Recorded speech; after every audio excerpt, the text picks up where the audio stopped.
Okay, so I warmly welcome you to this online training, RFEM 6 for students. First of all, I'm sorry for the delay. We had some technical issues regarding our GoToWebinar program. I hope you can hear me well. And today we will have the third part of our training of RFEM 6 for students. Okay, perfect. So today with me, it's also Björn Steinhagen. He will help me with the questions you will answer here to this online session. And moreover, I will be the presenter moderator of today's training. Today we will have the third part of the RFEM 6 for Student online series, and I hope you will learn something today. Okay, perfect. So I will check if Björn is already here. Yeah, Björn, you are here. Perfect. I see you. Maybe you could lose some words about you. Yeah, sure. Thanks, Daniel. Yeah, like I said, my name's Björn. I'm having a bit of an interesting moment. I attended this exact webinar almost about a year ago as a participant and now as part of Dlubal, and I think it's a lovely opportunity for students to just partake a little bit more and bridge the gap between what it's like studying and work in the working world. I did my bachelor's at the University of Cape Town in South Africa. I worked for 3 years in Cape Town as a structural engineer, and I just have such a love for everything digital and innovation in the world of structural engineering that I decided to do my master's at the Technical University of Munich. And that's where I find myself at the moment. I'm very happy to be here, and I hope you guys can learn a lot from the webinar today. Okay, Björn, thank you very much for your introduction. And yeah, Björn will be today the second voice and will support me by answering your questions. And you are warmly welcome to ask any questions in RFEM 6 and we will answer them as good as possible. And yeah, so I will disable my webcam, then you can see more of your screen. So let's jump right into it. First of all, again, I'm very sorry that we had some technical issues with GoToWebinar, but now it works. The whole session will be recorded and also published on our website and on YouTube. Regarding the last online trainings about our sections, so this was the last week, we will also publish this on our website and on YouTube, and you will get the email with the certificate and also the other materials like the models this week with the email. So what can you expect today? So in general, we have this training series of RFEM 6. We started with the introduction to member design. Last week we gave you an introduction to the strength of materials, and today we have an introduction to the whole finite element method, or also called finite element analysis. So yeah, the next thing is, what can you expect from today's training? So first of all, we will give you an introduction to the basic principle of the finite element analysis. Then we will model together a kind of continuous lab. It will be our introductory example of today. Then we will give you an introduction to the plate theory. So the basic different concept between two plate theories, Kirchhoff and Reisner-Mindlin.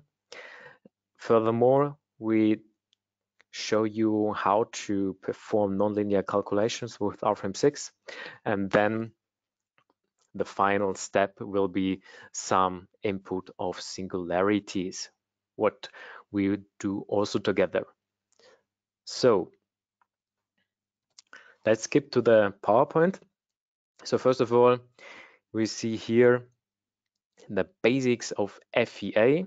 So in general, computer programs are based on the displacement method.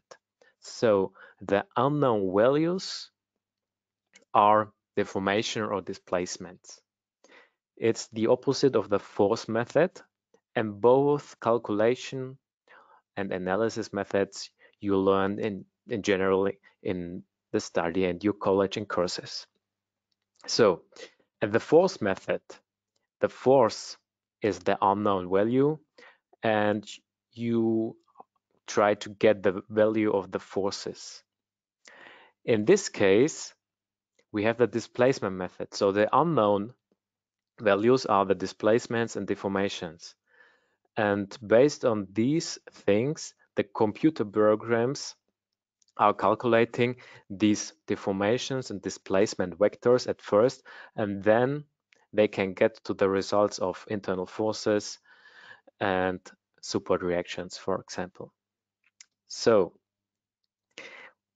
as I said, analytical solutions by hand, this is maybe possible for very easy and simple structures, but not for complex structures. So we take a deeper look that also complex and difficult structures can be calculated in a way, and this way is the finite element analysis. So it's a kind of numerical approach of getting results. So what will be done in this whole finite element analysis? The real structure is decomposed into a mesh of finite interconnected elements, and these elements, this is the finite element analysis. So we take the real structure and decompose it into a mesh of finite elements. Then at each element, the properties are described at the nodes, so also with the degrees of freedom, and then the mechanical behavior is described by different approximation sets. This is at each software developer different, and the whole process of the decomposition of structures into finite elements is called discretization. So this is one technical term you have to remember when you are dealing with finite element analysis. Okay, so the next thing is the procedure of an FEA calculation. So at first, we mesh the structure and we determine the local element stiffness relation. So at each FE node, we get the local element stiffness, and then we have to transform it to the global coordinate system. Furthermore, we have also a composition of the element stiffness relations, and then through the transformation to the global coordinate system, we assemble the entire structure.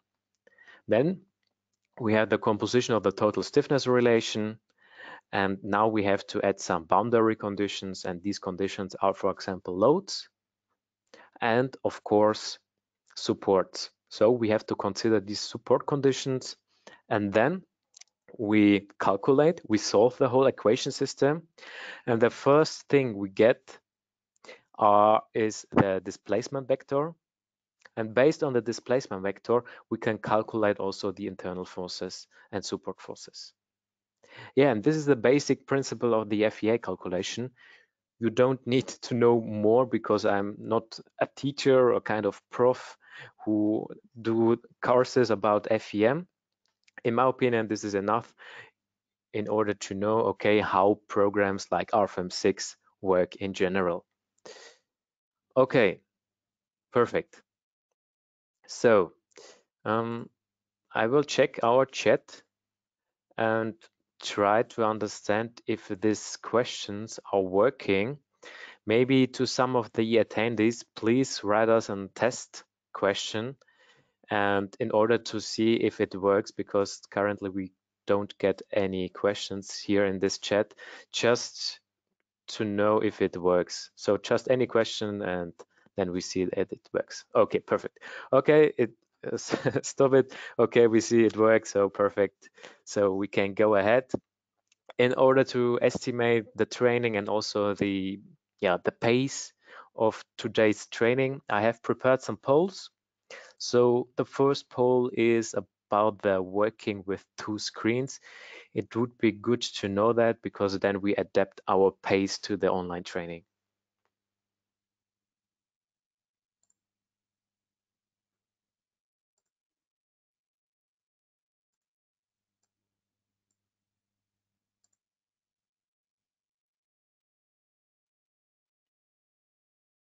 Okay, then most of you have already voted, so I close this poll and share the results. So yeah, it's a kind of 50-50, but more are working with 2 screens. So especially the first introductory example will be quite slow, because we will do it together in order to give you a rough overview about MES, also the comparison of an easy example between surface and beam members.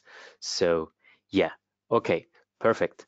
And in order to see if you have already some experiences with them, I would like to know if you have already some classes about the finite element method.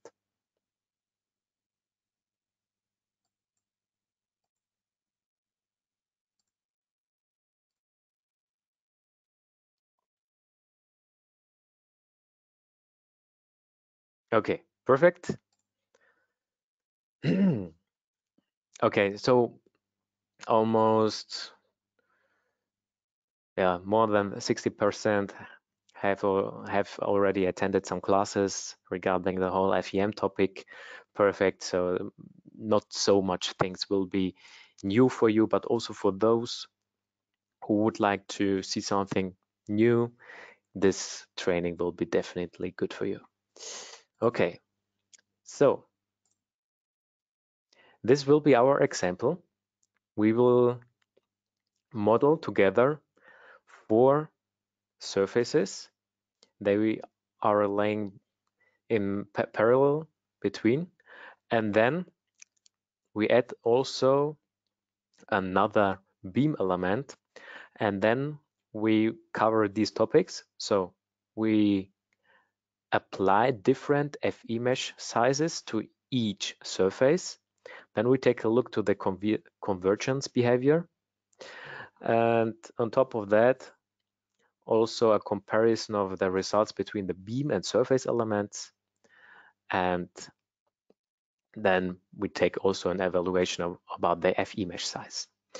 Okay, perfect. So let's jump right into it.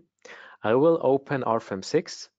So for those people who are attending the first time of this training, I will also give you a rough overview about RFEM 6. At first, we create a new model. So I go here to the menu bar and click here on new. Alternatively, I can also click here in the symbol bar, new model. Okay, so a new window is appearing. I will close this. A new window is appearing, and we enter here the name continuous plate, and I choose here the type of model 2D XY plate. And this is everything. You can save it also under project, but in this case, I don't need it. So this is absolutely fine. Important is that we choose here the type of model 2D XY plate, because we want to consider bending moments into 2 different rotations and also 1 vertical deformation. So I click on OK.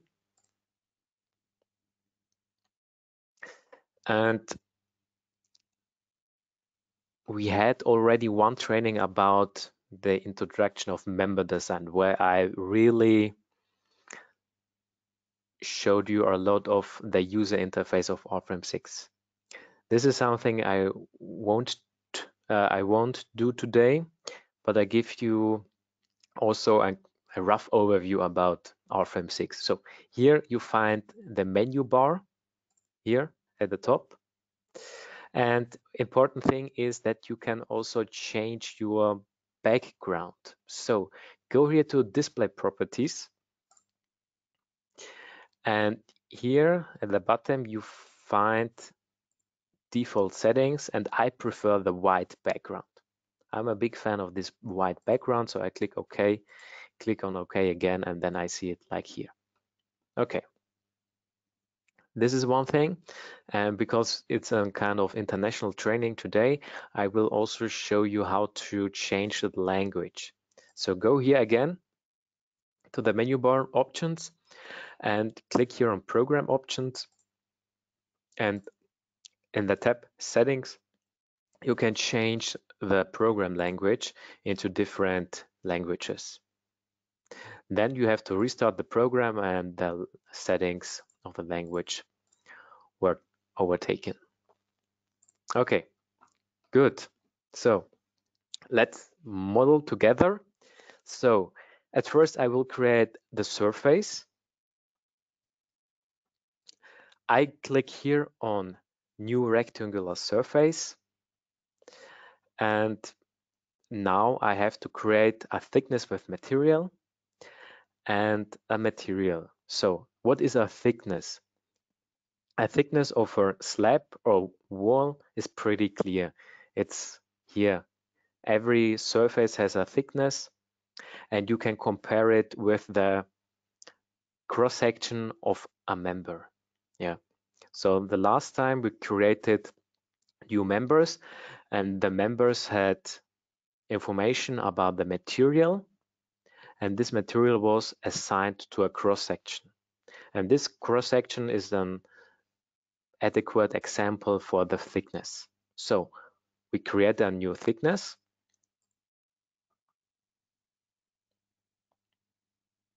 And this thickness will be 300 millimeter thick.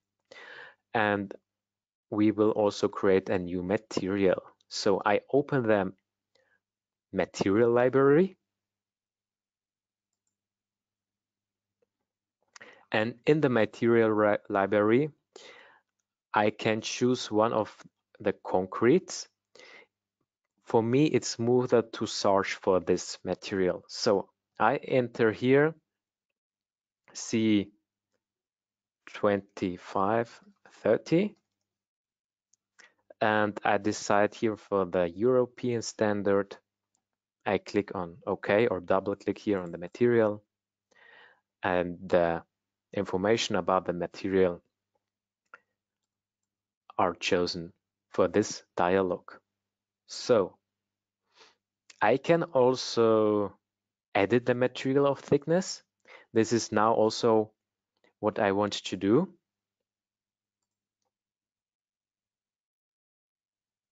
Because I want to neglect the Poisson ratio, because I want to have the results later on the calculation distributed over the whole width of the whole plate width.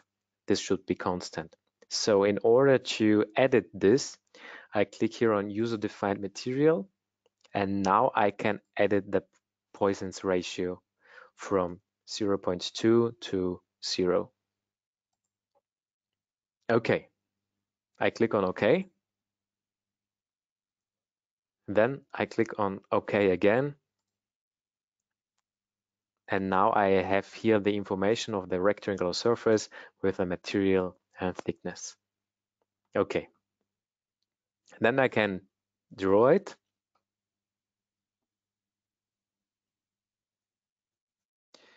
I choose here a different view. I take a look to the view in the global Z direction. So here in the symbol bar, I find this button and I click here on view in Z direction. And now I start from the global 0 point and click on this one grid point and go 10 meters to the global X direction and 4 meters to the button. So this is the on-end coordinate. I click on OK, and right click or escape will end this command. So the next part is the creation of an additional line here in the middle, because we want to consider a continuous beam or a continuous plate. So in order to assign some line supports, I have to add here an additional line. So we can do this very easily. Just go here to the symbol bar, click here on new line, and choose here the middle point of this line and connect these to one. So in this case, I have here blue nodes. What does it mean, these blue nodes? These blue nodes have the type on line, so they are part of this line. When I double click on this outer line, number 2, I also see which nodes are on this line, and now I see here also node number 5. So it is everything in RFEM 6 is pretty clear, connected with a logical behavior. So when I want to assign to one object an additional information, then you see it also here in the data navigator. Okay, so the next thing is that we create the line supports. So I have told you that RFEM 6 is structured logically. So I show you what I mean by that. I click on the left line, double click, and then I see here different options. And now I want to add a line support to this line. So I activate this option support, a new tab opens, and when going to this support, I can choose now here a new line support. In this case, I choose this hinged one. I click on OK, and you see the line support was assigned to the line. So you see that the line can have additional information, and when I click on the line support, you see also to which, sorry, this was the wrong one. And here you can see, when I take a closer look to this line, to which line this line support is assigned. And this makes it pretty easy because RFEM 6 has a clear structure of all the objects which can be connected to each other. So the other one we'll do a little bit different. So I draw a selection window in order to select both of these lines. Then I click on Assign Line Support,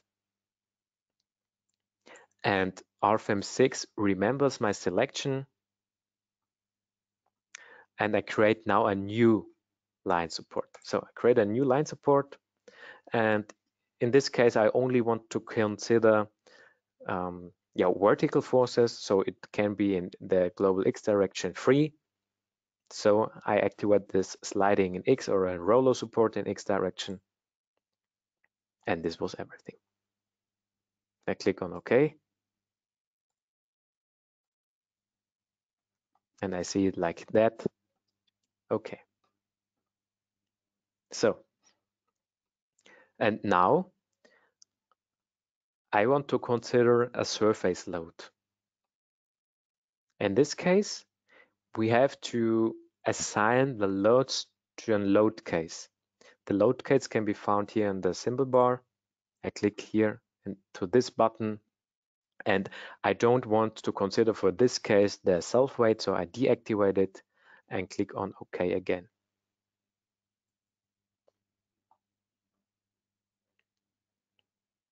Okay, the next thing is the creation of the surface load.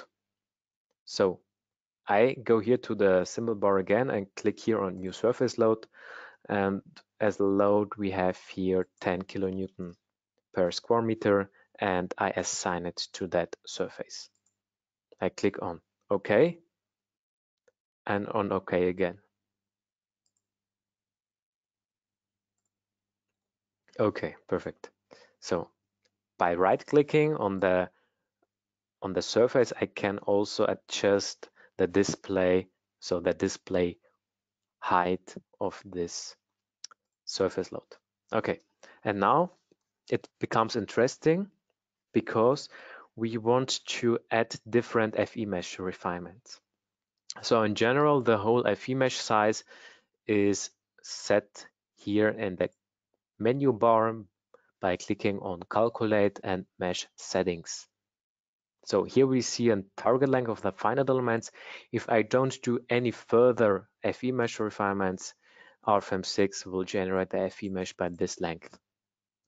Okay, but in this case, we want to do our own refinements. For a better overview, I deactivate the display of the loads and I go to the data navigator and go here to types for members. Sorry, not members, types for surfaces. And here I have the option to create mesh refinements for surfaces. Okay, right click on that and click here on new surface mesh refinement. Now a new dialog opens and I can create different kind of mesh refinements because I have here this list and then I can assign it to different meshes. So I copy this one 3 times and the first mesh refinement will be 2 meters, the second one 1.6, the third one 0.5, and the last one 0.1. Okay, I click on OK. And now these mesh refinements are blue. Blue always means that they are not assigned to any other object. So, and this is done, this will be done later on. So I activate here the load again, and now I copy the whole structure in order to make 3 more surfaces. So I select the whole structure here. Now right click on the structure, and now I want to move and copy it. I say create copy 3 times, and the displacement vector is from here to here.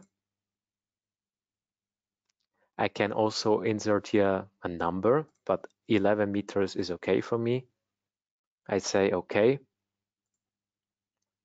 and the surfaces were copied. Okay, I move them a little bit that we have more place here. So I move them in order to have more place here. Okay. Now I will add as a reference example also the beam element. So I click here on new single member in the symbol bar. And again, here we have the member type beam, and we have to assign them a section. So I create a new section. In this case, rectangular, massive rectangle section.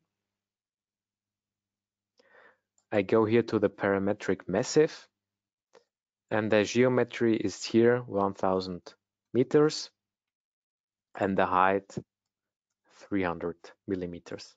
So wait, 1000 millimeters and 300 millimeters. So if someone doesn't see this rectangular rectangle massive profile, you can also import different sections from the cross-section library. Just click here on massive rectangle and then you have the same thing. Okay, I click on OK.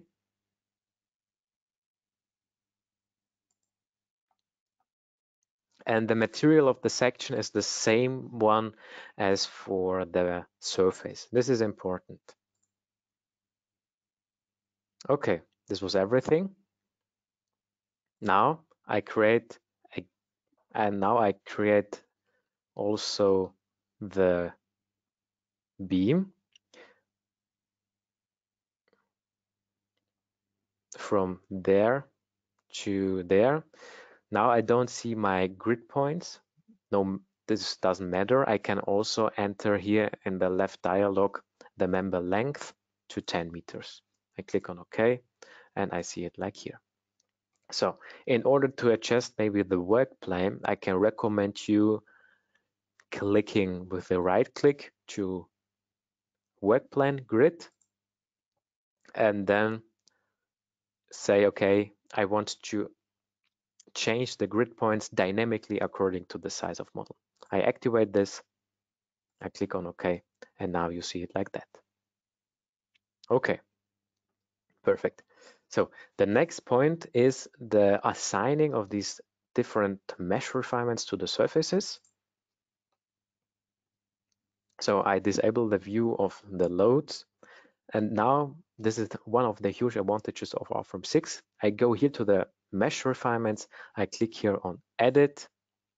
And now I can assign these items in the list to the surfaces, and I can remain in this window.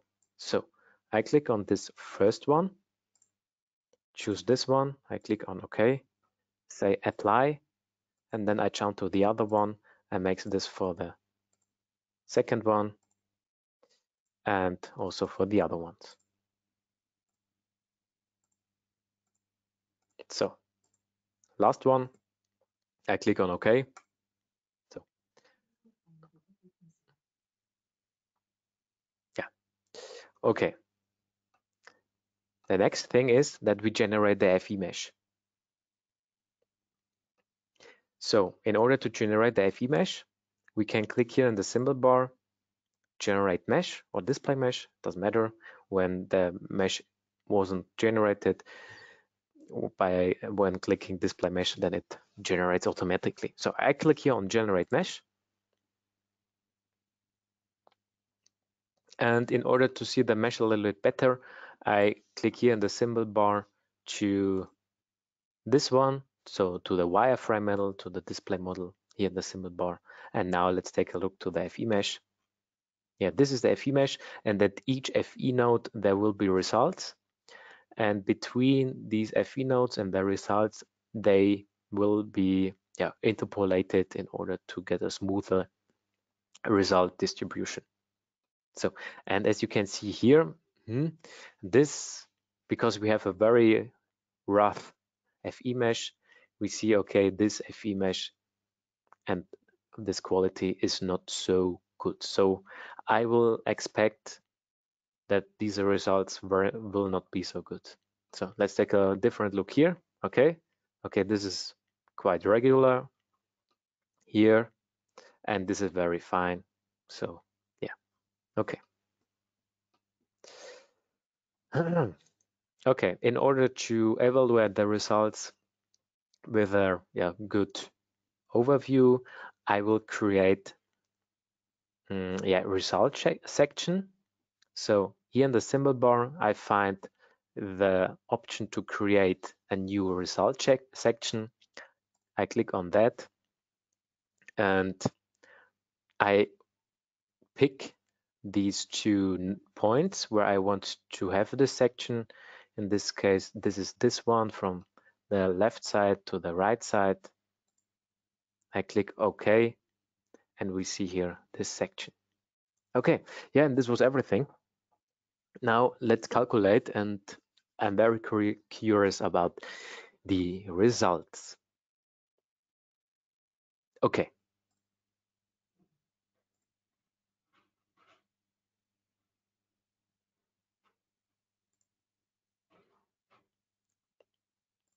Yeah, we get some we got some errors, and this is because I forgot to assign some to assign some nodal nodes here at the beam.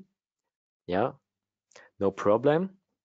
I have to divide this beam into two parts because I want to have here a similar way of this surface structural behavior. So right click on the member and click here divide member and choose intermediate nodes because I want to divide it in the middle of that. So I choose here 1, and now I create here also the option that the member shouldn't be completely divided, just creating this node. I click on OK. I say yes.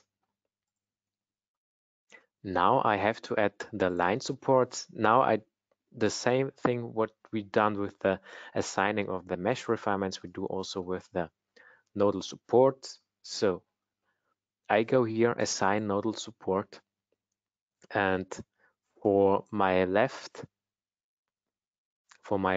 node, I have to adjust my nodal support a little bit, because in order to also carry rotational moments, I have to consider the Vx rotation, and also furthermore that this member can't rotate around his own axis. I click on OK.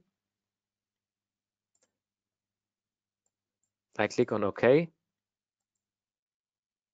And now I assign it to this node. I click OK and then apply again. And now I choose here this roller in X and choose the other nodes and click on OK.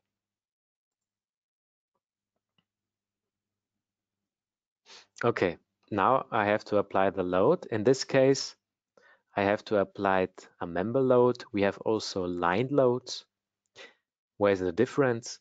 Member loads are applied on real members like this one, and line loads, they can be applied on surfaces. So this surface, for example, has boundary lines. When I want to apply line loads on the surface, I have to use line loads. And when I want to apply members like a steel hole with real steel cross sections, then I have to use member loads. Okay, so I click here on member load, choose here a magnitude of 10 kilonewton per meter, click on OK, choose this one, OK again, and we have this load. Okay, now I try to calculate it again. Now I hope it works. Okay, seems pretty good, and we get the result. Perfect. So at first, we take a look to the global deformation. This is one of the first plausibility checks when you are performing and doing FEA calculations, that you take a closer look to the deformations at first. So in this case, I deactivate the result section and take only a short look to the deformation. And I see here, okay, yeah, it seems quite correct. Also here, this one seems quite okay. Maybe I change here this one a little bit. And yeah, okay, so seems correct. So now it becomes very important. The next thing is the evaluation of internal forces. And therefore, I choose here these two ones. I select them and create a visibility. And I disable the view of the loads because I want to show you something. And this is pretty important that you understand that. So the members in order to see results on members, you can activate internal forces by choosing them here in the result navigator. So now you see the internal forces, so the distribution from the bending moment. And my means when I activate the local axis of this member, my means that the moment goes around the local y-axis, around the local y-axis. Remember this at members or beams. So at surfaces, we have it a little bit different. So I activate the surfaces. Also here, internal forces, mx. So mx is the same or comparable with the my of beams. So when I also here activate the local axis of the surface, at surfaces, the internal forces goes along the axis. So mx means I get the internal forces, in this case the bending moment, along the x-axis, yeah, and not around the y-axis. So this is a huge difference. So in order to see also the shear force distribution, so I have to activate this one and here also this one. Then we have here the same distribution.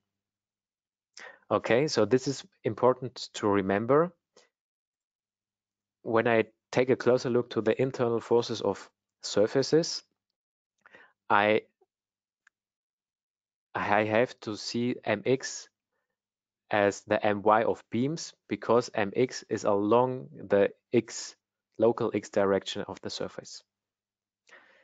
Okay, now I change the hiding of the visibilities, and now we go through the examples, and in order to have a similar distribution of the result section here on the right side, I activate the result sections. Okay, perfect. So the next thing is that I go here to the bottom part of the result navigator and I activate local extremes of the result section. So, and what can I see? First of all, let's take a closer look to the bending moment. So I choose here this one. So this beam should be our reference example. And here these surfaces should have similar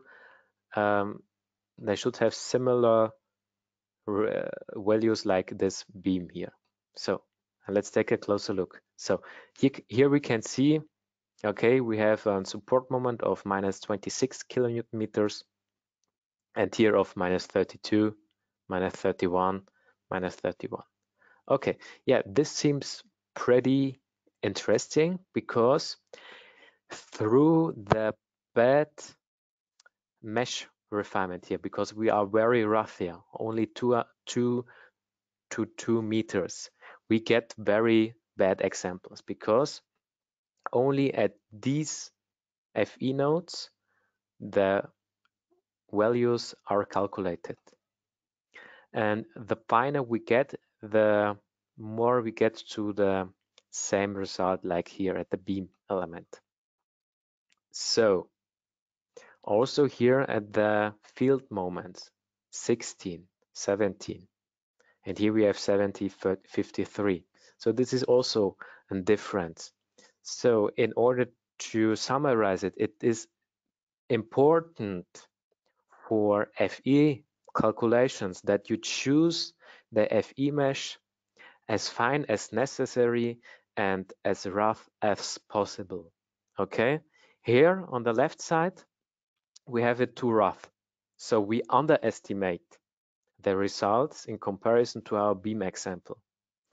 But when I do a too fine mesh refinement, then it costs us a lot of calculation power, and the computer is calculating a long time. So put it always also to the rentability of the whole thing in order to make your structures economically, and also consider the time for the calculation.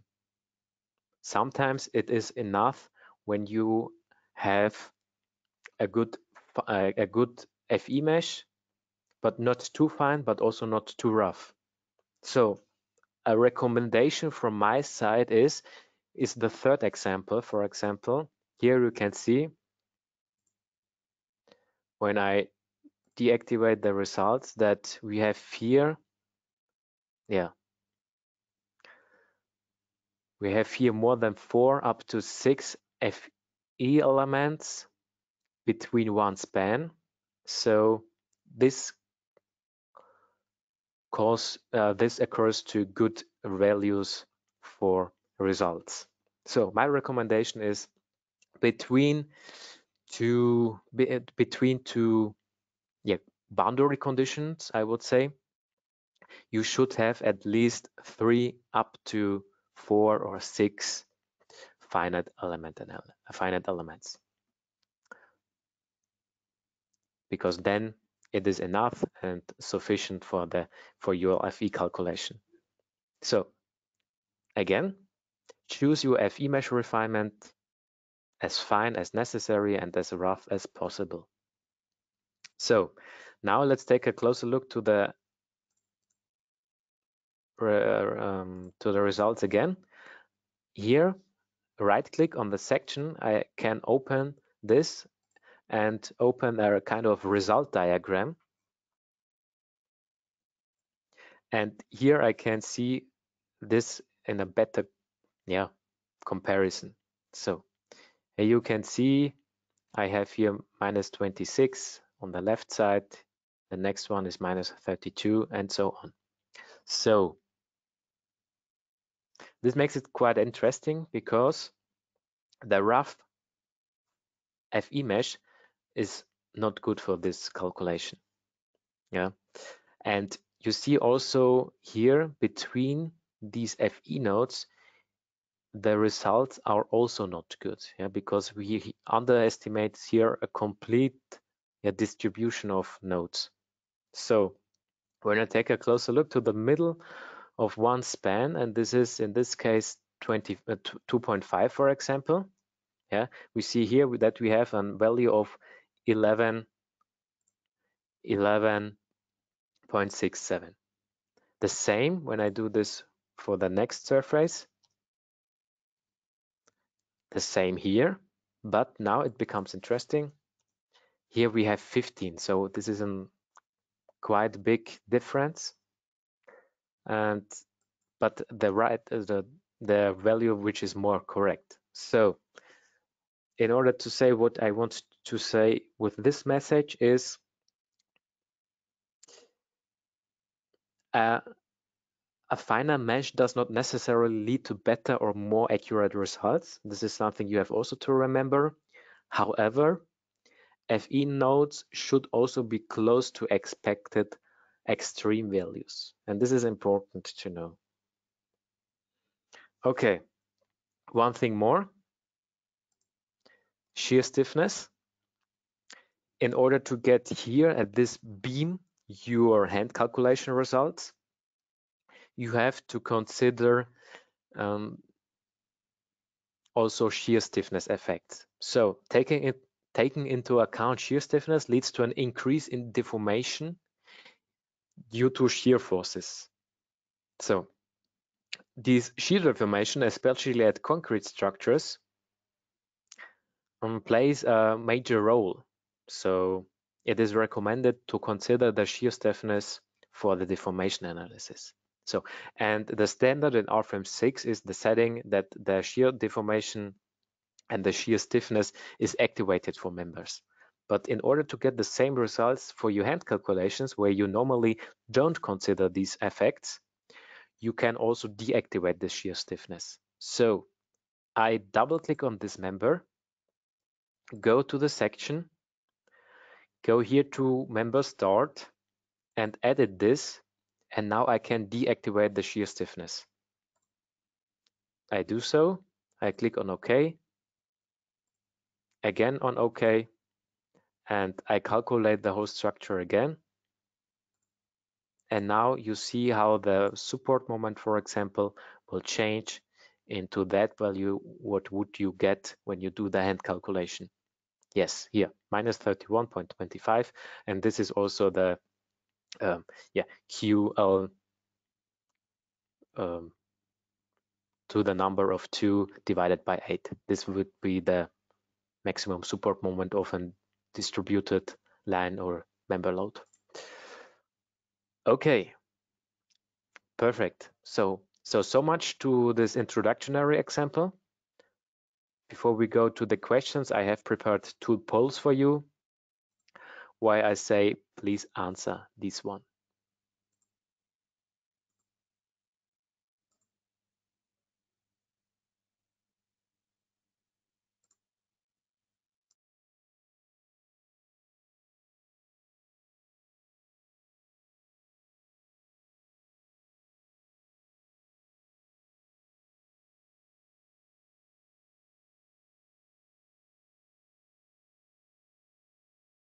Okay, perfect. I will share the results. And yes, the most of you have chosen the right result. So what do I mean by discretization is the decomposition of the structure into finite elements. Perfect. So next question.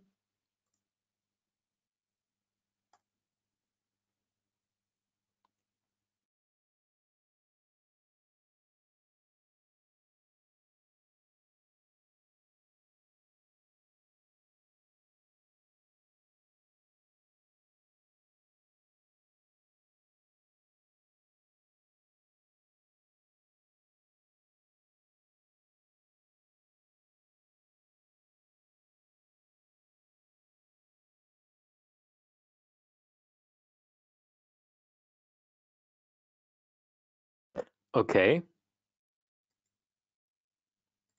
Let's share the results. And again, here, the most of you, God, thank you, have chosen the correct result. So when I want to do a good FE mesh, then I have to choose it as fine as necessary and as rough as possible, or as coarse as possible.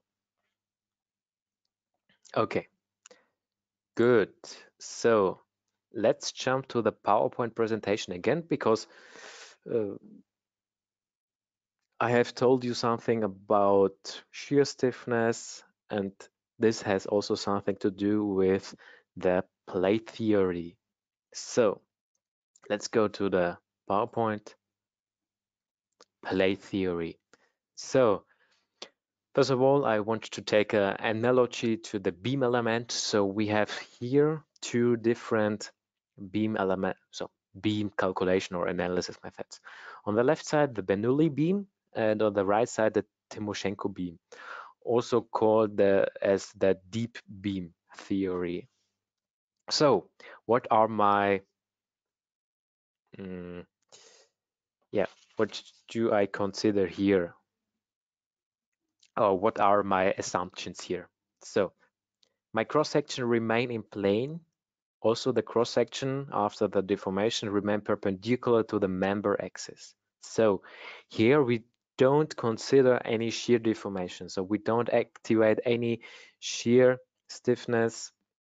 So we neglect also some deformation. So it's a kind of rigid shear stiffness. But when you calculate easy, simple structures with the help of some table books here, then you normally are using or referring to Bernoulli results. So, and the opposite of this Bernoulli beam is the Timoshenko beam, also called the deep beam. And there we have the following assumptions. The cross-section remain in plane, yeah, but the cross-section don't remain perpendicular to the member axis after the deformation. So we consider shear deformation, and through the shear deformation we get also higher deformation, which is also more realistic. So the shear stiffness is limited and isn't rigid.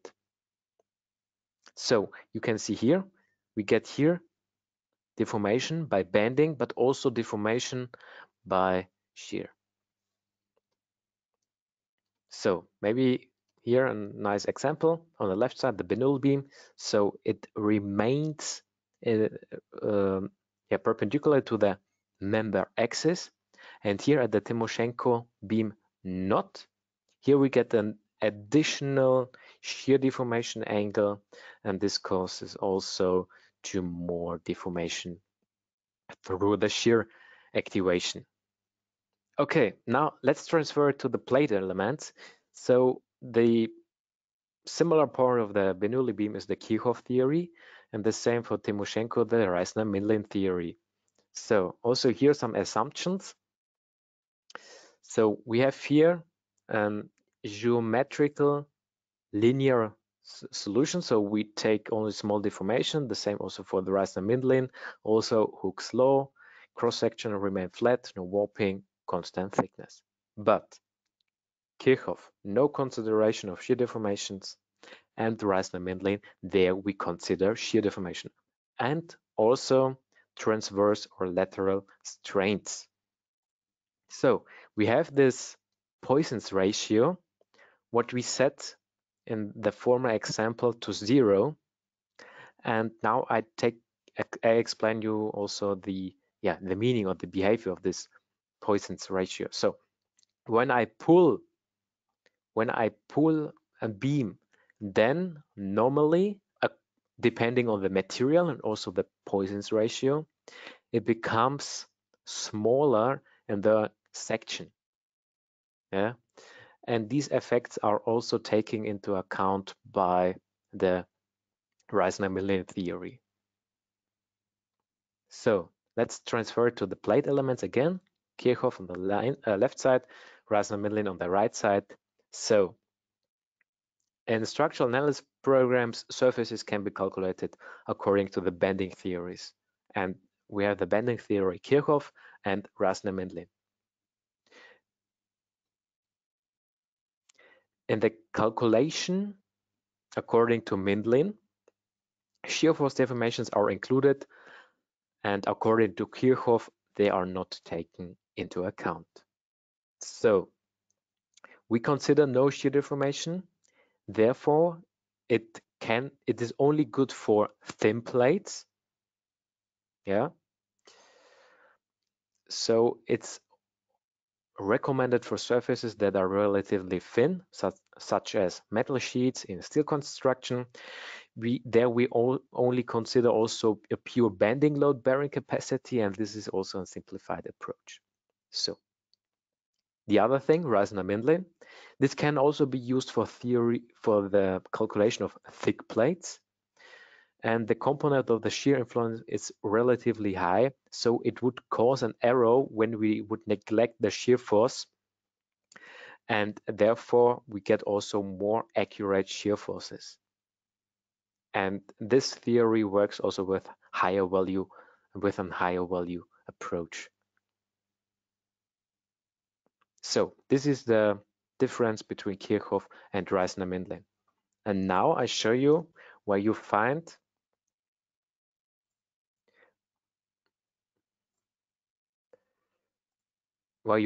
this option in RFEM 6. So you go here to the data navigator, and here you find the static analysis settings. And when I go here to the geometrical linear setting, I edit this. And here in the tab basic settings, I find these two plate bending theories. And now remember a little bit the results. And when I change here to Kirchhoff, you will see here different results.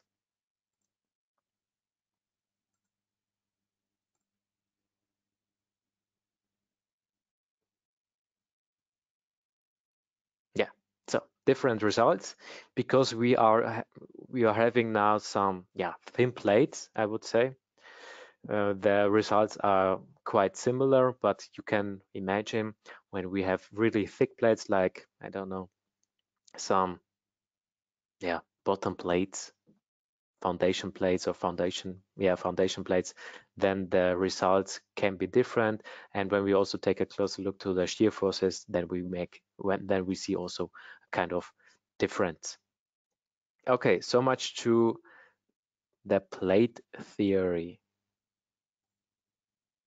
So I have prepared a poll for you in order to summarize the theory I have explained for you.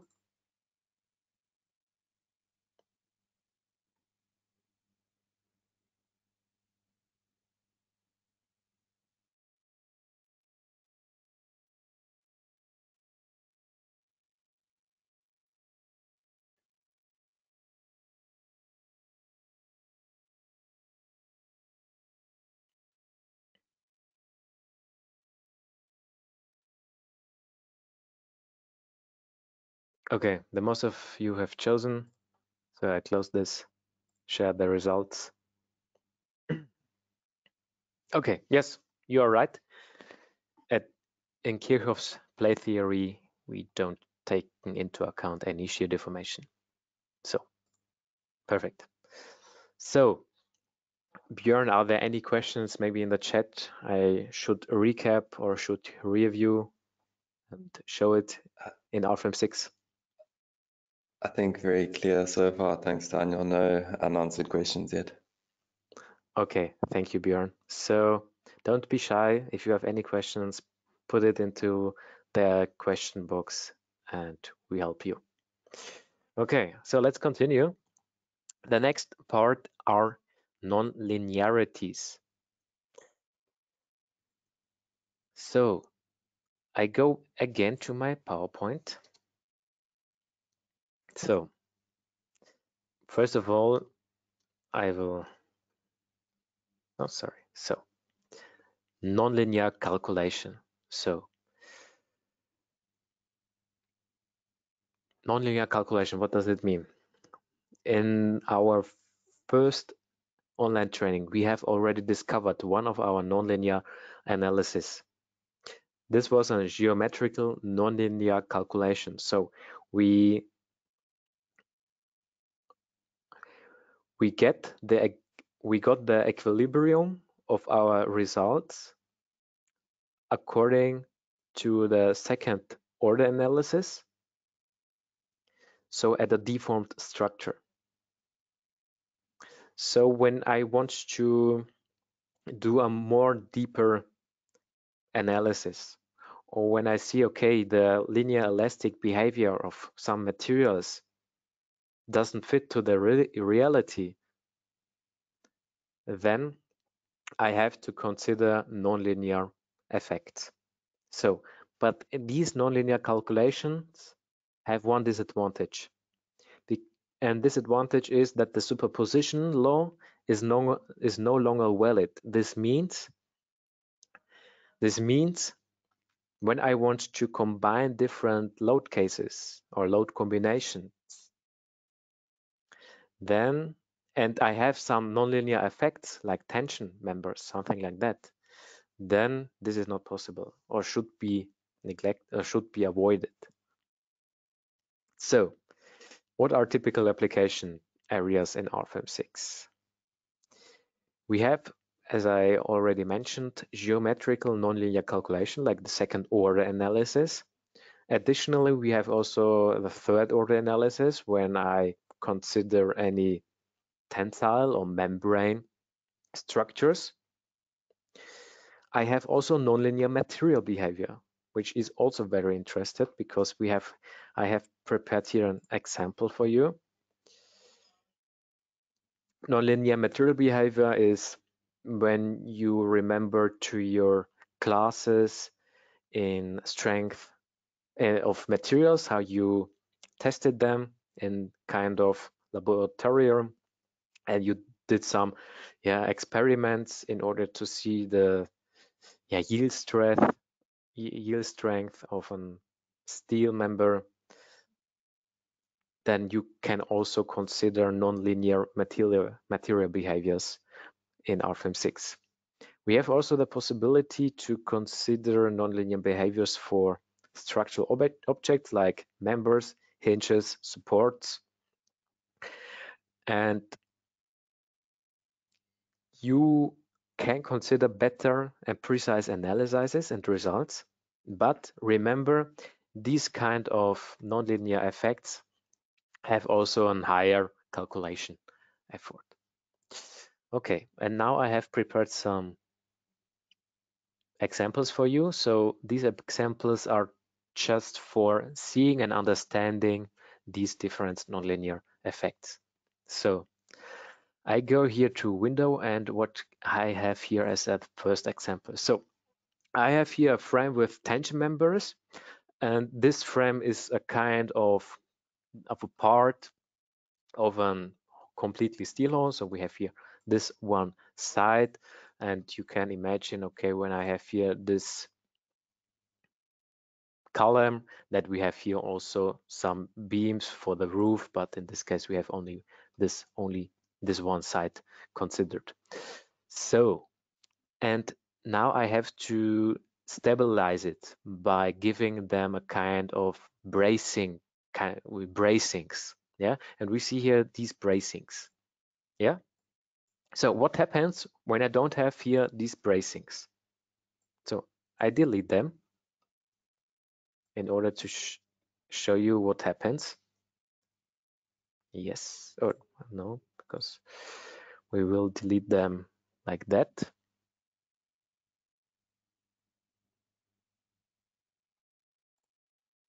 Yes. So let's calculate it. We get here some wind loads. And when you see the boundary conditions, so the supports, they are supporting the structure for the Z direction and for the X direction, but not for the Y direction. So what happens? Let's calculate it. Yeah, you get an error because of an instability, and in the FE calculations, they are checking this stiffness matrices, and when they are singular, then it can be also a result that the structure is unstable. So here he writes this warning description, FE mesh node in direction Y, so it doesn't work. So how we can avoid that, or how we can make it stable, this structure, by adding some bracings. So I go here to the new single member,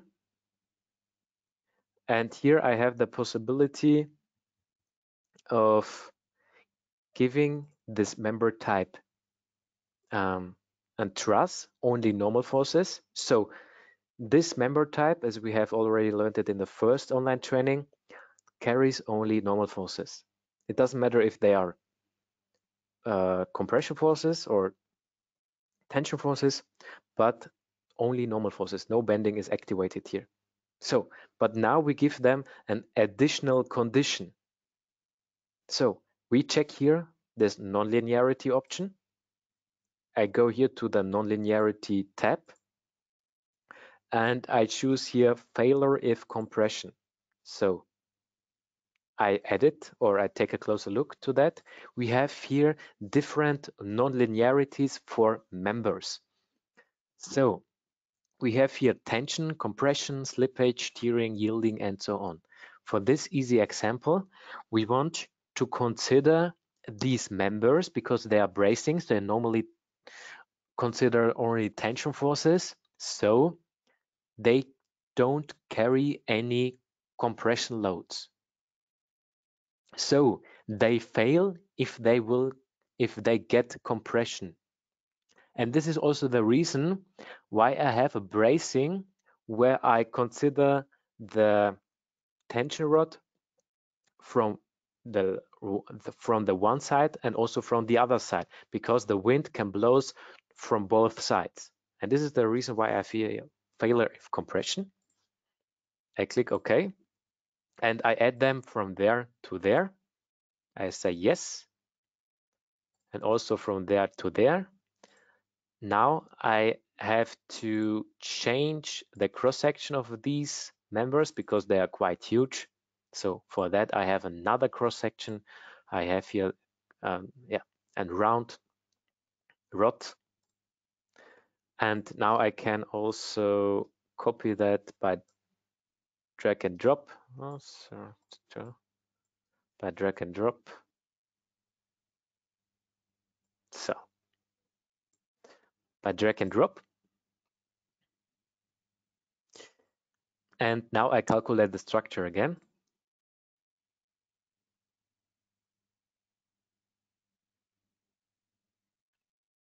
And it is stable. Perfect. Yeah, this is something what I wanted to have. I changed the view into the opposite of the X direction.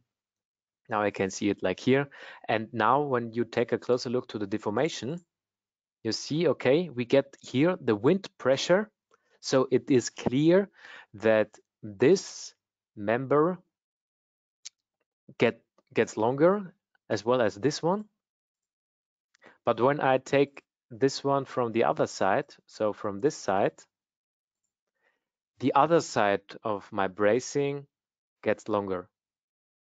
Yeah. And this is the reason why I have here this cross bracing. So, and you see also, when I take a closer look to the normal forces, that the other member doesn't get any normal forces because this member fails because we add them here. We gave him a kind of nonlinearity, and as we can see, he got compression forces, and this is the reason why he failed and is screwed out.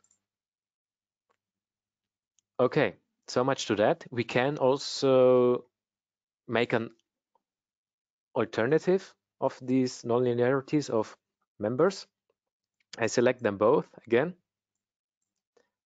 And instead of giving them a nonlinearity and deactivate it, I can also give them the member type tension, and it will have the same effect. I click on OK, calculate the structure again, and it will have the same effect. Again here. Okay, this was the first example. Next example.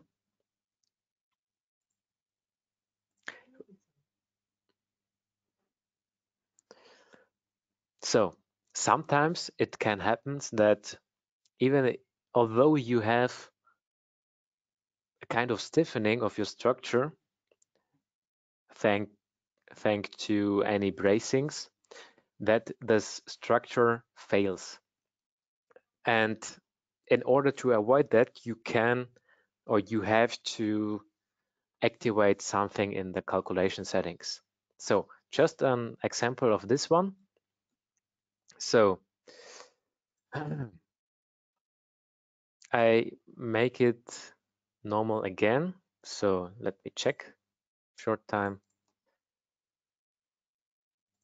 Okay, so we have here this frame with these boundary conditions, and this is here the upper beam is a truss. So a truss means that this beam has hinges on both ends, and without the bracing it would get unstable. Yeah, we can test it when I delete this and I calculate this. It has no stiffening into the global X direction. Yeah, you see it here. So we have to add them here, this bracing. So, oops, sorry. But what we have also to do and to consider is that when I take a closer look to the deformation of the structure, it will happen that the columns will get compression forces and will also get shorter, but also in the first iteration process or in the first iteration calculation, also the both bracing, so both tension rods get compression, and they would fail. So I calculate it, and let's see what happens. And you can see here we get also here structure is unstable. And now we are wondering why, because normally it is stiff, but we get here compression forces in the first iteration step. So in order to avoid this, or in order to consider this, we can reactivate kind of nonlinear members or tension members. So I go here to the data navigator, and this setting you can find in the static analysis setting. Go here to edit, and if you are when you deal with nonlinear elements, nonlinear beam elements or members, you have here a third option of reactivation. And when you accept here this exceptional handling, you have here two possibilities. I decide for this one, for the first one, that failing members to be removed individually during successive iterations. So this what this means. So after the first iteration, RFEM does not remove, for example, all tension members with a compression force at once. So it will stay at least some of these tension members, and then the other one are taken into account. So the tension member with the greatest compressive force is removed again, so at each iteration step. So let's activate this, calculate this, and see if it works. And yes, we see it works. And this is the consideration of tension members. And when you get instabilities, although you have the structure well stiffed, then it can lay on this, maybe. Yeah. Okay, next example. Nonlinear support. I have here a pretty easy example. You can assign nonlinearities also to supports. So this support is here. This is the nonlinear support. And what do I have here? I added them. And here I have chosen the nonlinearity failure if negative px. So what does it mean? So when this support gets horizontal forces against to the global x-axis, then this support fails. No support reactant will be carried. So this means, in other words, that when I pull here a force or have here a force against to the global x-axis, then this support will fail. Okay, so let's take a look to the results. So where do we have the force? We have here this force, 15 kilonewton. Maybe I can make it a little bit bigger in order to see that. Here, 50 kilonewton. And it pulls this node to the left side. So this would get negative horizontal support reactions, and negative horizontal support directions in the global x direction would fail this nonlinear node support. Okay, and therefore we have here also this fixed Hall frame, and here also we can imagine the deformation of this structure. Okay, next example. We have here a ladder with friction support. So first of all, what did I do here is that I model, or I created loads on each of these steps. Yeah, so I can show it to you. I start the animation. So each load case is one single load on one step of this ladder. And what I wanted to consider here, at which step the ladder gets too much vertical loads that this would slip to the X direction. So, and we can see here, okay, load case 1 works, 2, 3, 4, all these load cases works. But at load case 12, I guess, yeah, you see it slides to the X direction. We get too much compression or vertical forces, and this is because we have here in at the bottom 2 node supports which have a non-linearity. This is a really difficult word, I'm sorry. Yeah, so let's take a look to this non-linearity. So I added this, and here I activated a kind of friction PZ. What does it mean? When I have activated here PZ for the translational support condition, so UX, I refer to my global coordinate system, it opens a new tab here. So UX friction PZ. So what does it mean? I have here a friction coefficient of 0.2, and this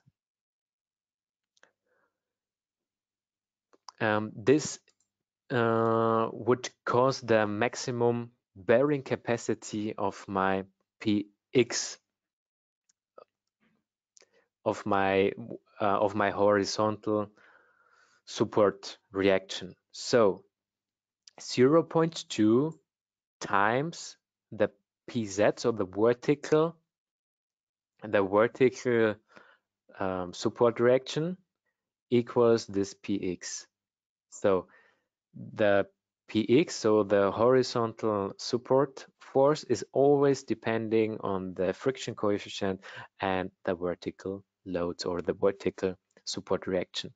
So, and this is something we can also see here in the support reaction when I activate them here in the result navigator. So when I have here the friction support of 0.2 times 0.5, also 0.2 times 0.5 equals 0.08. The same here, 0.09, and now 0.1, and this would lead to this slipping, because then we are higher than the 0.2 times 0.5, so the vertical load. Okay.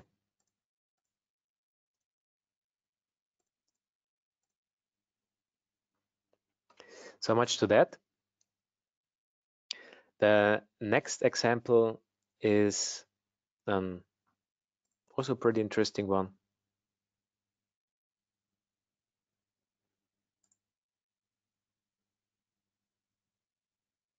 So here we have the following situation. I want to consider here a kind of plastic analysis with RFEM. So we have here this specimen. So this is something you maybe saw in a laboratory of materials when you did some experiments, and I did here the same thing. So to put it in maybe into a general concept, or concept is that the elastic deformation of structural component due to a load are based on Hooke's law. Yeah, Hooke's law is linear elastic stress-strain relation or behavior. I think this is pretty clear.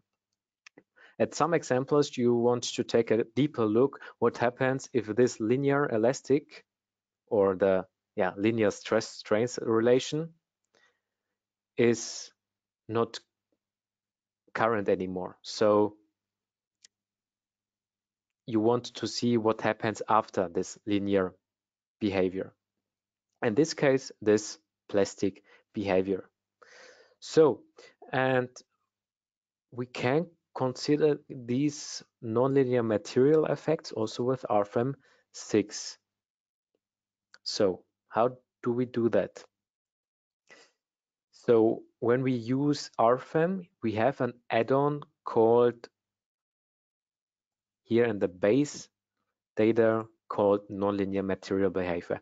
When I activate it, I can consider elastic plastic material behaviors. RFEM 6 activates for me for materials different material models. So what do I do at first? At first, I want to calculate this surface with a linear material model. So I have already created here some material models. So double click on this surface, and here I want to consider an isotropic linear elastic material behavior. I click on OK, say yes, and the program should calculate it. And then I take a closer look to the equivalent stresses according to von Mises. So this is a kind of stress hypothesis and pretty known and also pretty used for these kind of stress designs or stress proofs for steel sections or also for steel surfaces. Okay, so we have here this specimen example with an yield strength of 235 Newton per square meter, and the tensile stress should be up to the yield strength. So maybe I'd show you also this tensile strength, this line load, and the force required to reach the yield strength of this steel surface is determined for the model as follows. So I have here normal force. The normal force is the yield strength of 235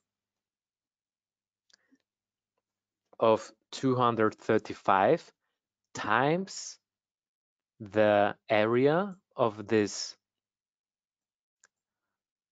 surface, so 30, and I get here a tension force of 7,015 Newton. Now I distribute it over the length here. So these are 40 millimeters, and I get here this line load of 5,572 Newton per meter. So I calculate it, and in order to see better results, it's important to activate here a result smoothing.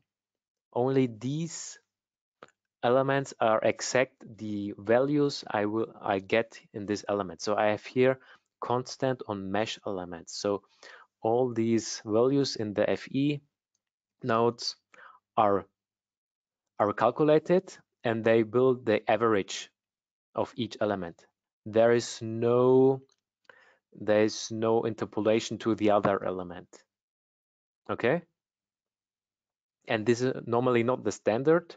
The standard is this one, the continuous within surface sets, because there we have interpolations between different FE meshes.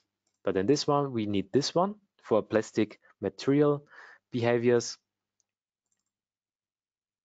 And now we see here the following example. And we see here also areas which are higher than our yield strength of 235. How can I see it? I have here on the right side my control panel with different with different colors who are representing different areas of my stresses. Double click on that. I can also set here a limit, 235. This is my yield strength. I say okay. And now I see all these dark red areas which are more than 235.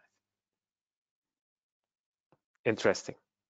So, and now you see, normally it can't happen because steel is an isotropic material with a yield strength of 235, but we get stresses that are higher than 235.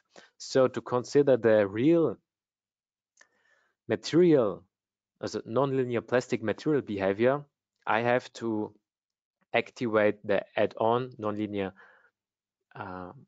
material behavior and also choose another material model.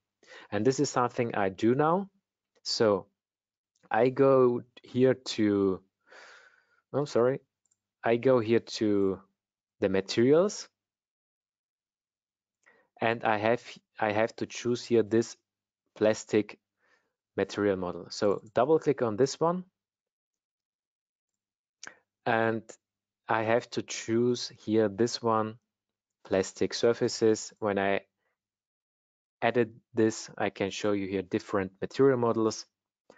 I choose here this one, isotropic plastic for surfaces and solids. And you have here also different tabs where you can also adjust some more information like the yield strength for compression or tension. So this is the maximum value of the calculation. And then I have also here the modulus of elasticity, and I want to consider the stress failure hypothesis according to von Mises. Yeah, I do it, and now take a look what happens.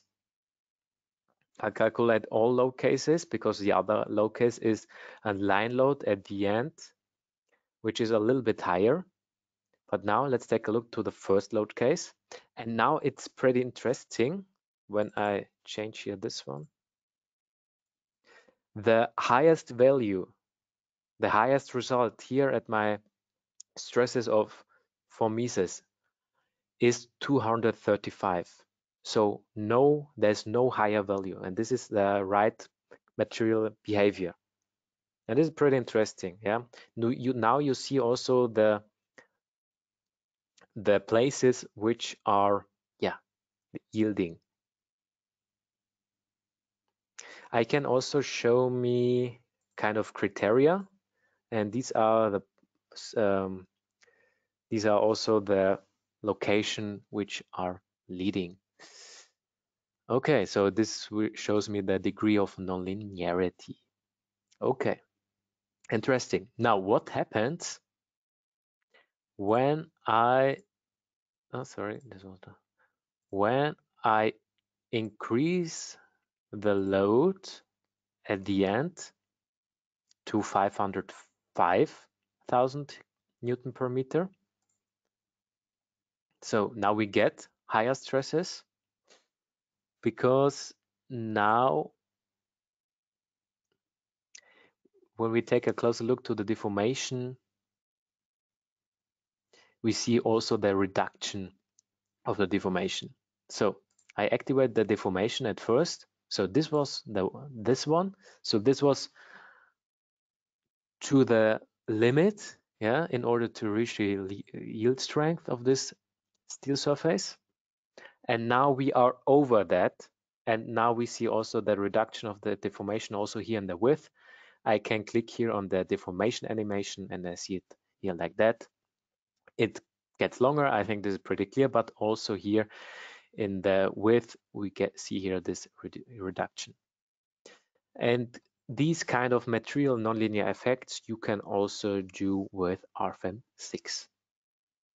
Also pretty interesting for you when you are in this material laboratory and want to consider these kind of things. Okay, perfect. So let's get to another example. and to another pole. Sorry, let's get to a pole and then we do a break.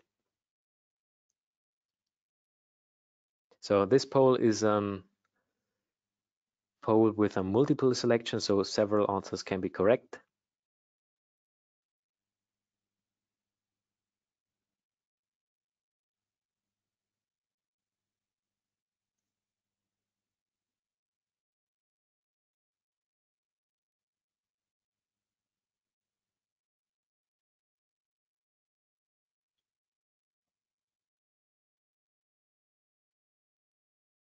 Okay, most of you have voted. Okay, share the results. So all 4 examples are correct. So you can choose as nonlinear calculations tension members, rods, so members, materials, nodes and joints, so hinges, and also when you consider geometrical the geometry and deformation according to the theory of second order, then this is also a nonlinear calculation. Okay, so perfect. So now we will do a break, and the last chapter we will model kind of singularities. So I suppose that we make 12 minutes break, that we have here in German a time of 6 o'clock, so 12 minutes, and see you later.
Okay, I am back again.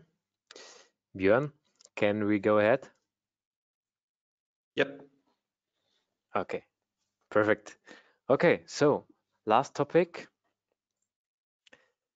singularities. So what are singularities and where do they occur? So first of all, singularities are locations or points of a kind of discontinuity in the calculation model. So location where I can't do any plausible check with the result. So it's a kind of no meaningful result. So this means we have a model problem in the mathematical or numerical RFEM model, for example, but this problem of not really interpretable results is not occurring in the reality. So at each singularity, we have infinite stresses and internal forces depending on the FE mesh. The finer the FE mesh, the higher the stresses and internal forces, and this is normally a singularity. And the mesh refinement does not improve the result. It improves only the better localization of the singularity. So what are typical singularity locations? Point and line loads, point and line supports, also openings, rectangular openings for examples, reentrant corners, so when I have sharp corners, and also stiffness changes due to material or thickness, so when there are jumps. So how can I avoid them? These two things I can avoid by our next example, for example. Yeah. And openings or reentrant corners by giving them a kind of round corner, and stiffness changes, I can avoid them by giving them over several steps with not high jumpers regarding the material or thicknesses. So now let's take a closer look to the point and line loads we can do and consider in RFEM. So for those who want to model with me, now you are welcome to do the same with me. So I go here to new and I create a new model.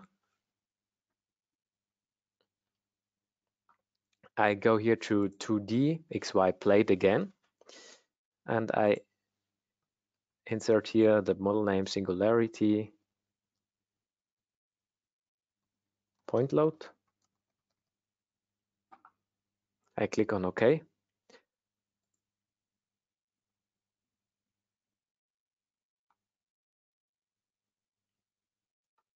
And the first example is also 4 surfaces which are next to each other with a length and width of 8 times 6 meters. So I create here again a new material.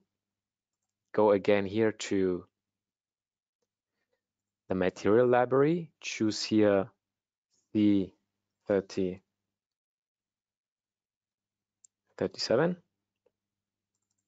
choose this one,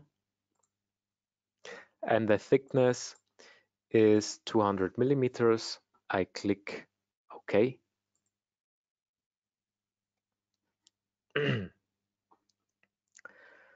And again on OK. Now I draw this surface. I go here to this direction. So I take a look to the global Z direction, 8 meters long. So X equals 8 and the Y is 6 meters, like that. This was everything. And then I create a node in the middle of the surface. So I go here again to the symbol bar, click here on new node, click that one.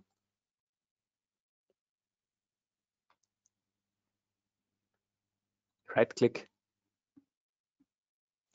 So, and the next thing is giving this node a point load. I go here to new node load, and in the Z direction I have 100 kilonewton. Assign it to that node. I click on OK and on OK again. Okay. So the next thing is that we assign to the lines line supports. So I select all lines. It doesn't matter if I have also selected the node or also this line load, the single load, doesn't matter, because we assign line support to lines. So only lines are interesting for RFEM 6. And I give them this kind of value. So the hinged line support. And the next the next thing is the following, that we move it to this side and copy it from there to there and from there to there, and again the same. Okay. So the next part, we create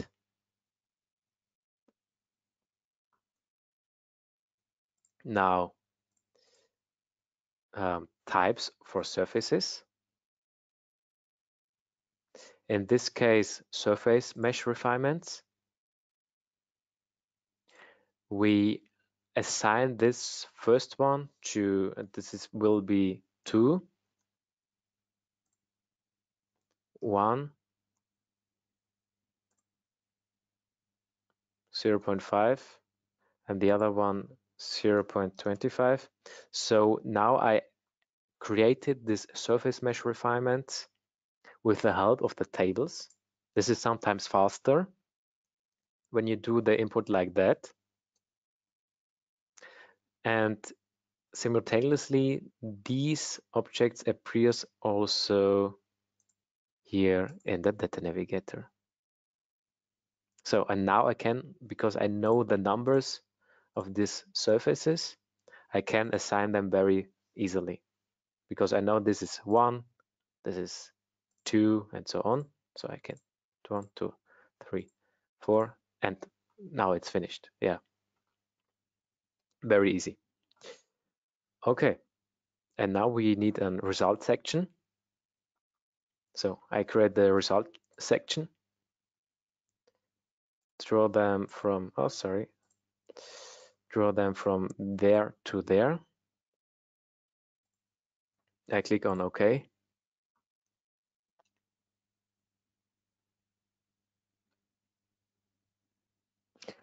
And now I calculate this whole thing.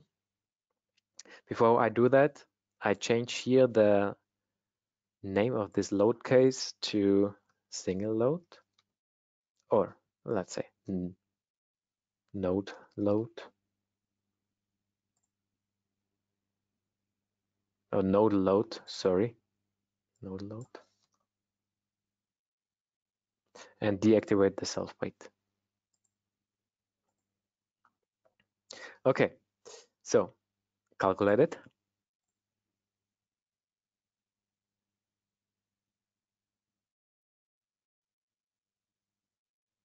So now let's take a closer look to the examples, to the results. First of all, I activate here the result section, local extremes. So, and take a look to the deformation. So as you can see, the deformation looks at each surface quite okay, but not the bending moments. So let's take a closer look. You see, okay, on the right, on the left example, I have 37 kilonewton meter as field moment, and on the right side 52. So we have different FE measures, and we say, okay, from the former example, we know, okay, when I have a finer FE measure refinement, then the result are mostly better than a rough one. But which example is now the right one? Because here this example is quite okay, but here I have a difference of 7 kilonewton meters, of 45 to 52. So now I'm asking myself, okay, which field moment is now the right one? And the easy answer to this question is no one, because this is a singularity. And at singularities, the results are not useful. Yeah. So I have to see them a little bit different. Yeah, I can use these results for my further design processes or projects. So, and now I have to do some, things. How can I work with them? So we see, okay, this is an absolutely singular behavior. Doesn't matter if you have a rough mesh or a fine mesh. The finer the mesh is, the higher gets the results. So in the case of further mesh refinement, you can see the moment at the point load approaches infinity. So what can we do? We can distribute this nodal load to our surface load. This would be possible because we say, okay, nodal loads are deadly, I would say, for FEA calculations. So what can we do? We can distribute them to rectangular or to surface loads. How can I do that? I take here this point load of 100 kilonewton, and now I divide it by a surface area of, I don't know, 0.5 meter times 0.5 meters. Okay, so this is something you can calculate. And now let's do this. So I take here this 100 kilonewton. I have a surface area of, I don't know, 0.5 times 0.5 meters. So this is depending on the thickness to the, let's take a closer look how to explain it to you. I go here to the display navigator, I activate here the model, activate this surfaces, I click here, filled include thickness. So this is the thickness of your model. Yeah, 300 or 200 millimeters, 200 millimeters. And normally for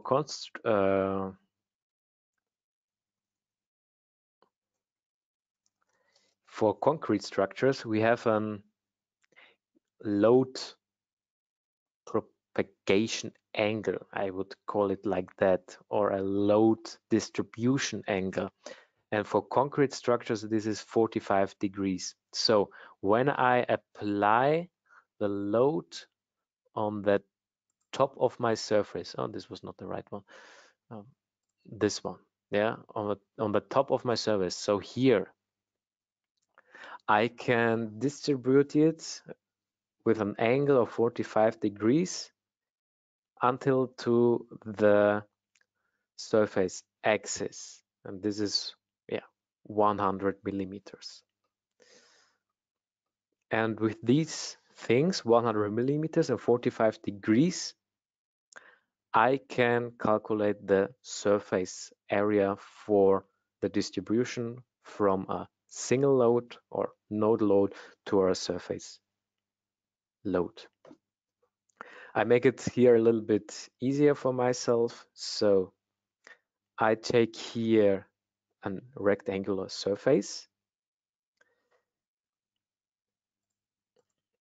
Sorry, so in order to apply now the surface load on this surface, I need to create a new free rectangular load, because we only want to consider this rectangular load on a part of the surface and not on the whole surface. So I go here to load magnitude, and this is, sorry, before I do that, I'm sorry, I have to create a new load case. This load case is now the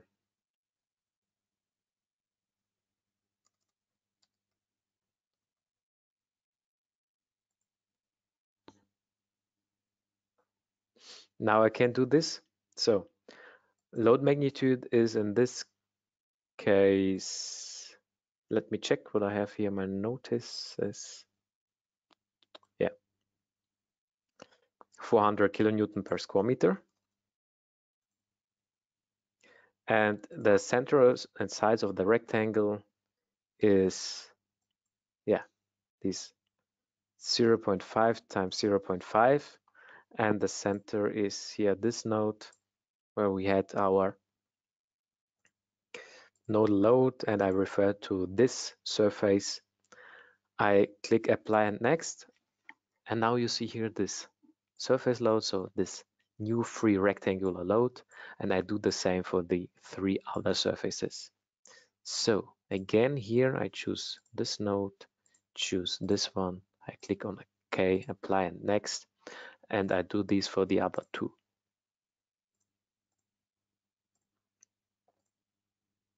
And last but not least, this one again. Okay, perfect. So now I have these loads. I have here as a reference the node load and the rectangular load. Now let's calculate this. And now take a look to the field moment. And what do you see?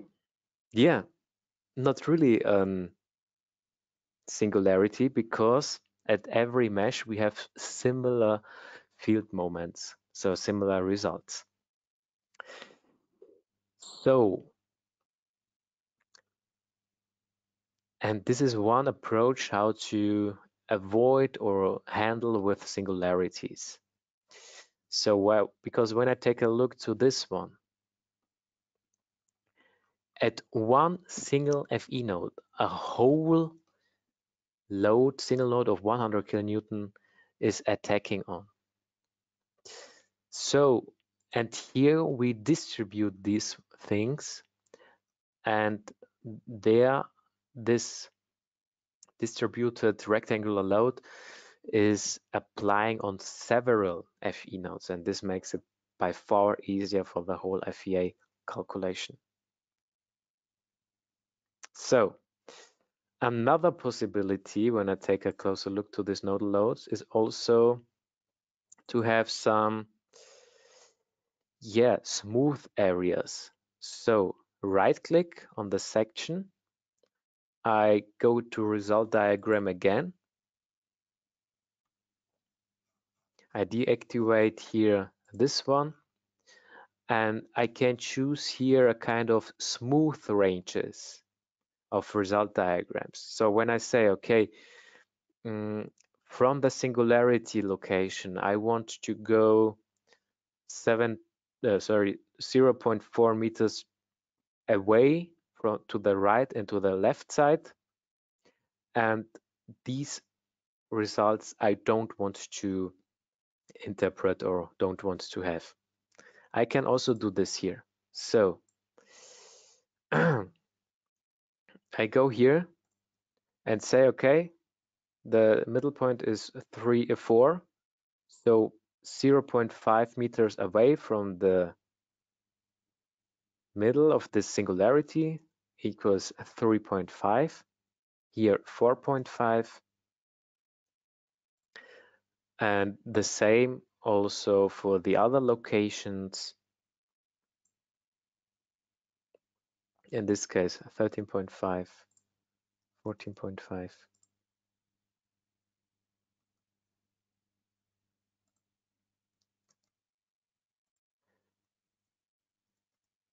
And I hope this will also, no, this is not correct.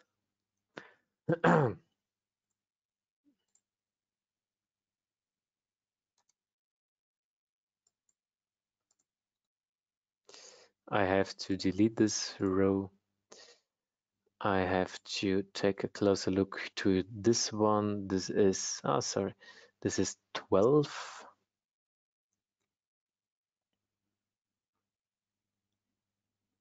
20, 28. Okay, now I know it. So I want to have it here at 11.5 and 12.5, sorry, 12.5, and here at 19.5, 20.5, and here at 27.5. And the length is calculated automatically, and I click on OK. And now you see here these smooth ranges and also the distributed, the distributed banding. So this is one approach how you can do this, and you can see, you can here also move this smooth area, and then the difference and also the length is appearing here, and also the results. And this is something how you can avoid that. Okay. So next example will be a similar example, but in this case with nodal support. So I click here on new window or new model again. 2D XY plate. And in this case, this is a singularity.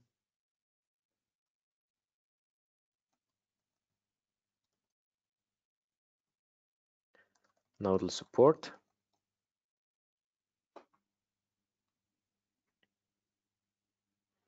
I click OK. And now I create again 4 surfaces, this time a little bit faster.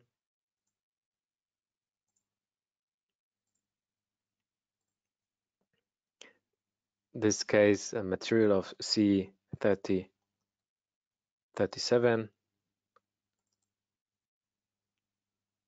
I click on OK. The thickness is 200 millimeters. I say OK. OK again.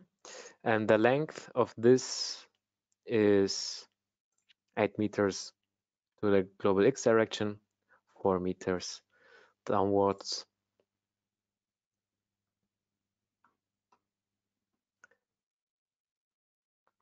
And here we do something different. We add here a node to that coordinate. X equals 2, Y equals 2. Add here a line support. And here a single support.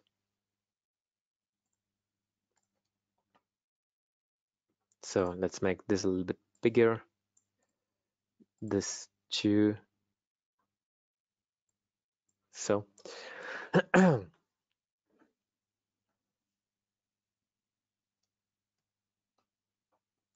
and now we apply also a new surface load with 10 kilonewton per square meter. I click on OK. and I deactivate the self-weight in order to handle with the results a little bit better. And now what I do is moving this one again to the right side, to the left side, I'm sorry, and then I copy it 3 times from there to there. I click OK. So, and now we do again FE mesh refinements. As you know, it can be done very easily by types for surfaces. Go to surface refinements, click here. Sorry. 1, 2, next one is this one.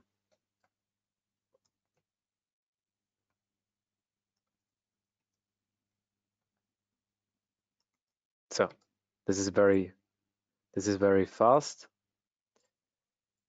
Here we don't have anyone. So, and when we take a closer look to the FE mesh, we generate it. We see it here. Sounds good. Seems good. And now we do again a section result. We can do this also here at the data navigator. Go here to special objects, and here you find the object or the element result section. I go here to new result section and choose it from here and create it.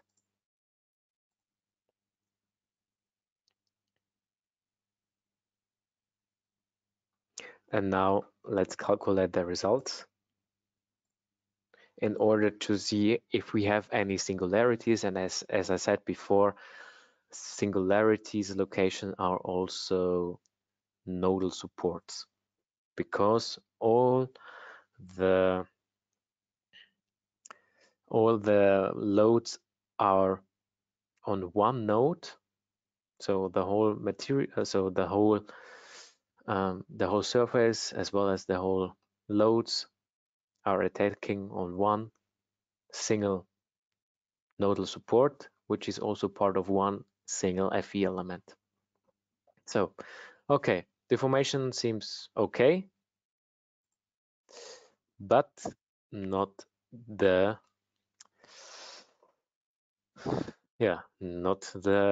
bending moment in X direction. As you can see here, really different values, especially at the finest mesh. We see here 110 kilonewton meter, 70, 80, 65. Now, what is the right one? No value is the right one because this is a singularity. So what can I do? Again, here I can say, okay, I can set some, when I go here to the result diagram, I can set some smooth ranges, or I consider these nodal supports as not rigid ones, but with some stiffness. Yeah, because the theory is that one, the stiffer the elements, the more loads they attract and get. Therefore, rigid support conditions like this one, like this one, are not really practical or should be handled with caution due to the likely occurrence of singularities. So we manipulate and edit now the nodal supports and giving them a kind of stiffness.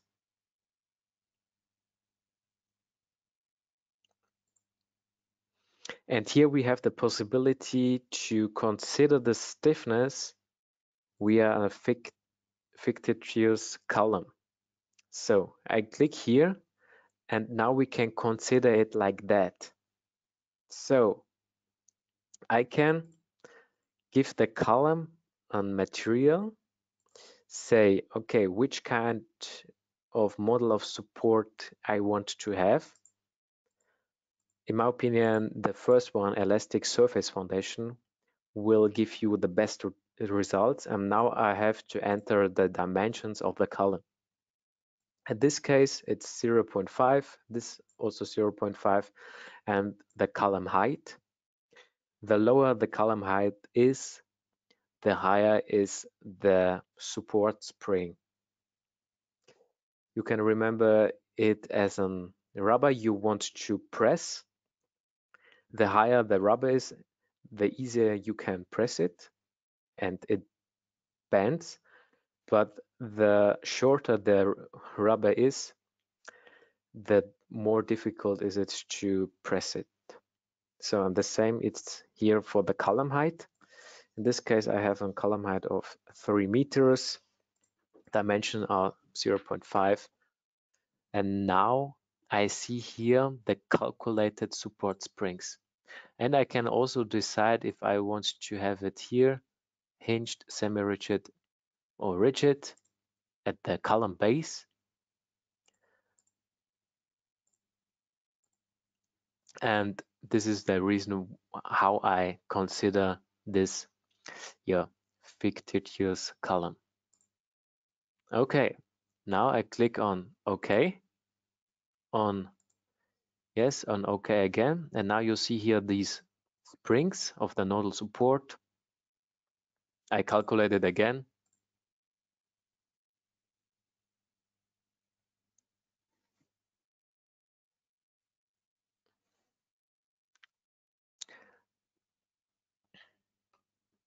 And now you see here the results again.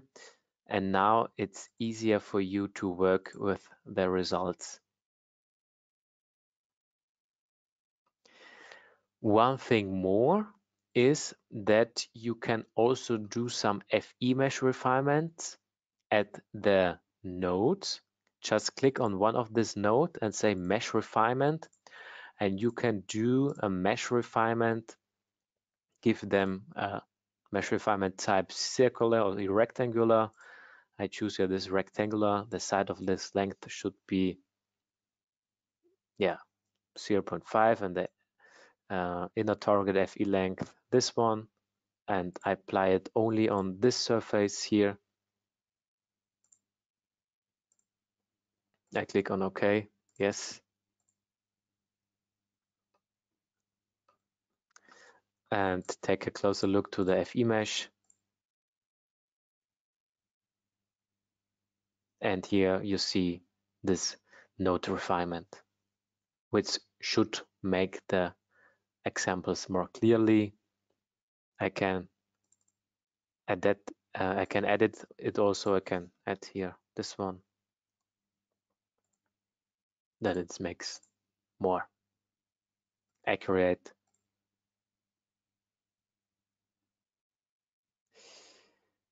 Yeah. Okay. Now we have here this singularity. I did a FE mesh refinement, and now it's up to you how to watch these or see these singularities. When you have some singularities, then you have to mark them, to mark the location, and a little bit away from this extreme location where these extreme values appear, there you have to take the results for further investigations for your design.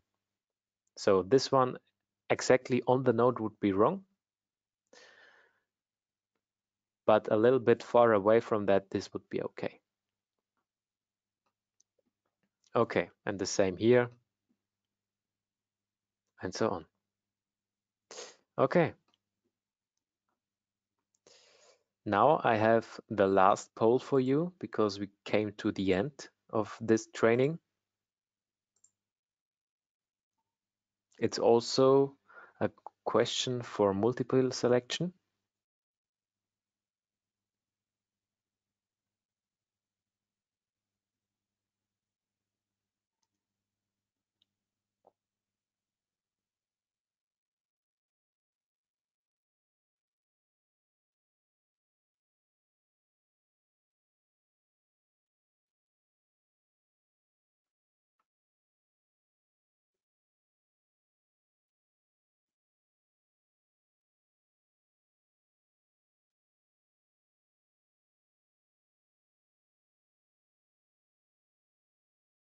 Okay.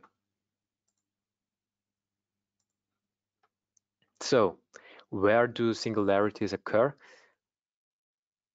Yeah, all 4 answers were correct. So point bearings or load applications when I have single loads, also line loads at the end, re-entrant corners, jumps in stiffness like material or also thickness, and also at the beginning and end of line support or walls.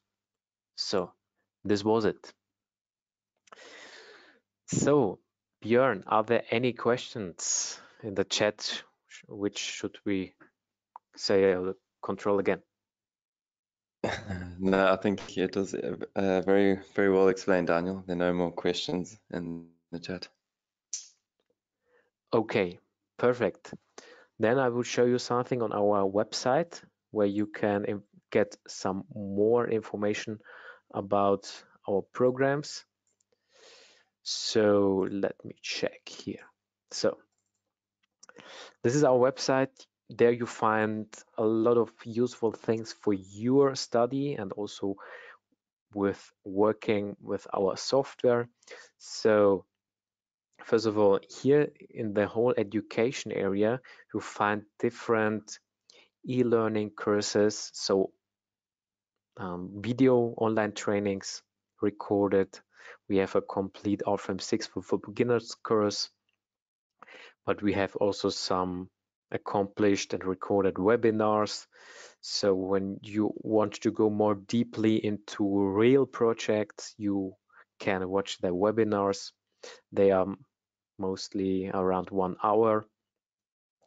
And when you want to have a free online course, then I can recommend you this RFEM 6 for beginners.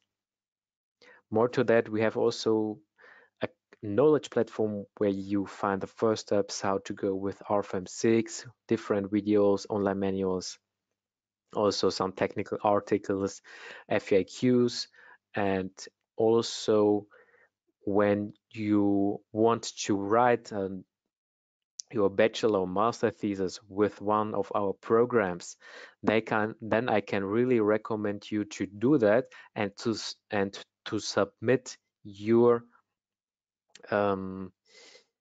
master thesis here at Dlubal. Why? Because you get a 50 euro Amazon voucher and also can use the student license 6 months after your graduation. So this is very nice. And what I can also recommend is that we have recently started a new blog. This blog is about our company, but also about interesting things about the whole construction industry. So we have written an article about 3D printing, but also about one collapse of a supermarket center, of a shopping center in Seoul. So take a closer look, see if it's interesting for you, and read it. Yeah, so much to that. This is our website. You find, of course, a lot of other information too. What can I recommend now is as signing up for the next online training. You can find it here at online training, and the next online training will be an introduction to the material-based design like steel structures, concrete structures, and timber structures. And here you find the next online training here. So this will be now your next task. Registrate and signing up for this training, Introduction to Steel Design. Okay, so this was everything from my side. And yeah, I want to say thank you very much. And also thank you very much. Thank you very much for your attention. And let's see us on the next training. I'm really looking forward to it, and I wish you a nice week. And stay healthy. See you next time. Bye bye.